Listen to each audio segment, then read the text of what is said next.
वह अपने अनुसरणीय कार्यों से जो आदर्श प्रस्तुत करता है, संपूर्ण विश्व उसका अनुसरण करता है। हे प्रथापुत्र, तीनों लोकों में मेरे लिए कोई भी कर्म नियत नहीं है। न मुझे किसी वस्तु का अभाव है और न आवश्यकता ही है, तो भी मैं नियत कर्म करने में तत्पर रहता हूँ।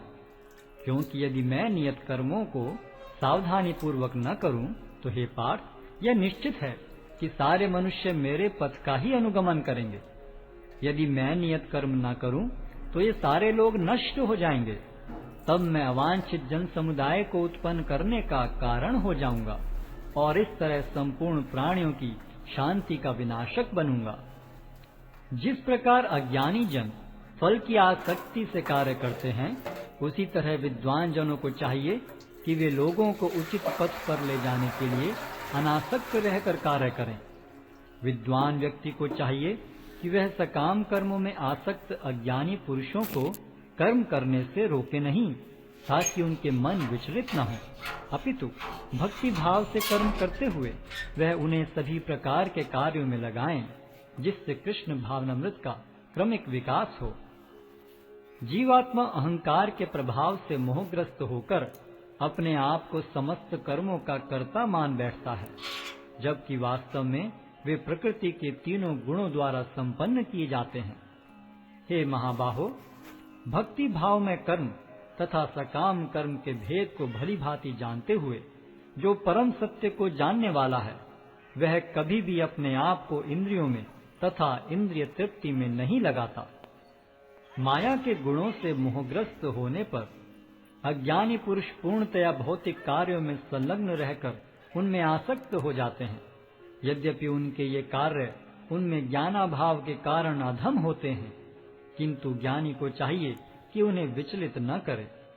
अतः हे अर्जुन, अपने सारे कार्यों को मुझ में समर्पित करके मेरे पूर्ण ज्ञान से युक्त होकर लाभ की आकांक्षा से रहित, स्वामित्व के किसी दावे के बिना तथा आलस्य से रहित होकर युद्ध करो।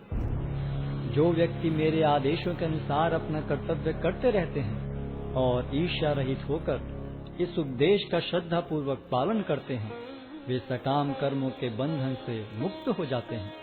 किंतु जो ईर्ष्यावश इन उपदेशों की उपेक्षा करते हैं और इनका पालन नहीं करते, उन्हें समस्त ज्ञान से रहित, दिग्भ्रमित तथा सिद्धि के प्रयासों में नष्ट भ्रष्ट समझना चाहिए। ज्ञानी पुरुष भी अपनी प्रकृति के अनुसार कार्य करता है, क्योंकि सभी प्राणी तीनों गुणों से प्राप्त अपनी प्रकृति का ही अनुसरण करते हैं। भला दमन से क्या हो सकता है? प्रत्येक इंद्रिय तथा उसके विषय से संबंधित राग द्वेष को व्यवस्थित करने के नियम होते हैं।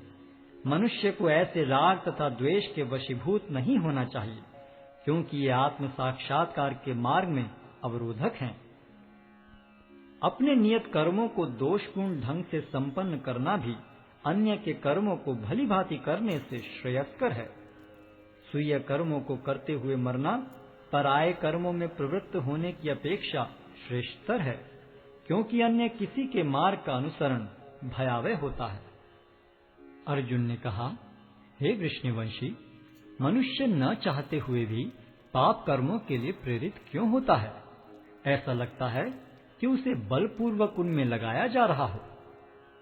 श्री भगवान ने कहा, हे अर्जुन, इसका कारण रजोगुण के संपर्क से उत्पन्न काम है, जो बाद में क्रोध का रूप धारण करता है और जो इस संसार का सर्वभक्षी पापी शत्रु है।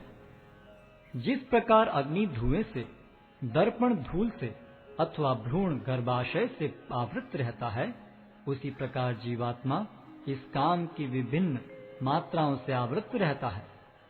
इस प्रकार ज्ञान में जीवात्मा की शुद्ध चेतना उसके काम रूपी नित्य शत्रु से ढकी रहती है, जो कभी भी तुष्ट नहीं होता और अग्नि के समान जलता रहता है। इंद्रियां, मन तथा बुद्धि इस काम के निवास स्थान हैं। इनके द्वारा यह काम जीवात्मा के वास्तविक ज्ञान को ढककर उसे मोहित कर लेता है। इसलिए हे भरतवंशियों में श्रेष्ठ अर्जुन, प्रारंभ में ही इंद्रियों को वश में करके इस पाप के महान प्रतीक काम का दमन करो और ज्ञान तथा आत्म साक्षात्कार के इस विनाशकर्ता का वध करो।